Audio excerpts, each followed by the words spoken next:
Level 1, Shade Tree Beginner. It's 1981. Your uncle hands you the keys to his dead 74 Nova and says it's yours if you can get it running.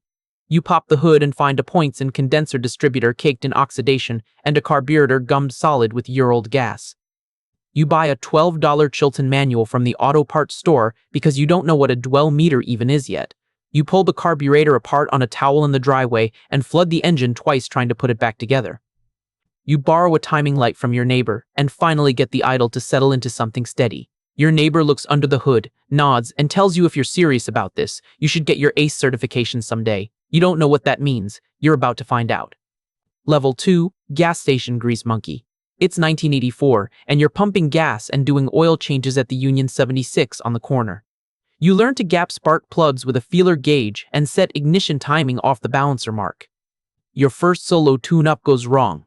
You set the timing too far advanced, and the customer comes back complaining about a pinging noise under the hood. You recheck it with the light in front of him, fix it for free, and never skip that step again. The owner notices you're careful and gives you your own bay to learn brakes on. You start setting aside part of every paycheck for a real toolbox. Level 3, Ace Apprentice. It's 1987. You're studying at night for the ACE engine repair exam while logging your 2 years of hands-on hours.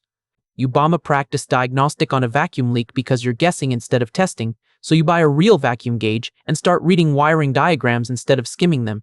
You pass a 1, then spend the next year chasing electrical certification too. When you finally pass, the shop owner raises your pay, and customers start asking for you by name at the counter. You don't know it yet, but half of what you just spent 2 years learning is about to become obsolete. Level 4, OB Transition Tech.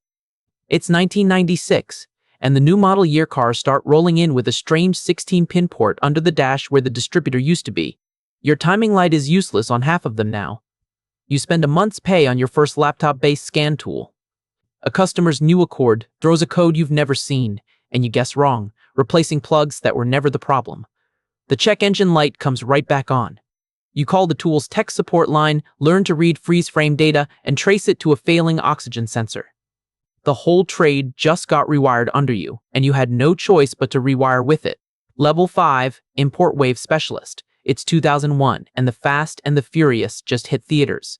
Suddenly, your bay is full of teenagers in Civics and Integras asking for cold air intakes and cat back exhausts, and you don't take them seriously at first. You build your career on domestic V8s, not four-cylinder imports. A kid's turbocharged Integra comes in with a boost leak your old school methods can't find, and he's the one who ends up explaining wideband AFR gauges to you. You swallow your pride, buy a wideband of your own, and learn VUTech and forced induction from scratch. Within a year, your import bay is booked solid. You just got out specialized by a 19-year-old, and it taught you to keep learning or get left behind. Level 6, Shop Owner Through the Crash. It's 2008. You co-own a small shop now, and the financial crisis guts your customer base overnight. People are deferring repairs they can't afford, and revenue craters. You cut your own pay before anyone else's, switch to a diagnostic fee model, and start sourcing quality used and remanufactured parts to keep repair bills survivable for people with nothing left to spend. The shop barely makes it through. You learn a shop isn't yours because your name's on the lease. It's yours because people still trust you with their car when they can't trust much else. Level 7, Master Technician. It's 2012, and you finally passed every ACE exam required for Master Automobile Technician status. 3 other shops in town have already given up on a customer's misfiring car with direct injection, and you're the one who finds carbon buildup on the intake valves that nobody else thought to check with a borescope. Word gets around fast. You become the mechanic other mechanics call when they're stuck. Level 8, Multi-Bay Owner and Mentor. It's 2016. You buy out your old boss's shop and expand it to 6 bays. You hire your first apprentice, a kid who reminds you of yourself in 1981, and teach him to gap plugs and actually read a wiring diagram instead of guessing. You watch him make the exact mistakes you made 35 years earlier and have to stop yourself from just fixing it for him.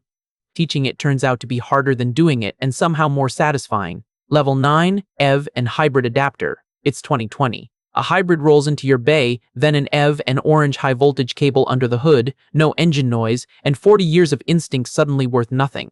You almost reach for a high-voltage battery packed the wrong way before you catch yourself and get properly certified first. You're back in a classroom at 55, studying battery management systems the same way you once studied a Chilton manual. Your first solo EV diagnosis works. 4 decades in, and you're a rookie again, except this time you actually know how to be one. Level 10, Elder Statesman. It's now. You teach 2 nights a week at the community college automotive program and guest speak at the local high school shop class. A 16-year-old student is fighting with a dead battery in a beat-up hand-me-down car, making the exact face you made in 1981. You hand him the timing light you've kept in your toolbox for 40 years and tell him to learn to listen to an engine before he ever trusts a scan tool. The cycle you started under a hood in 1981 is still running, just with someone else's hands on the wrench now.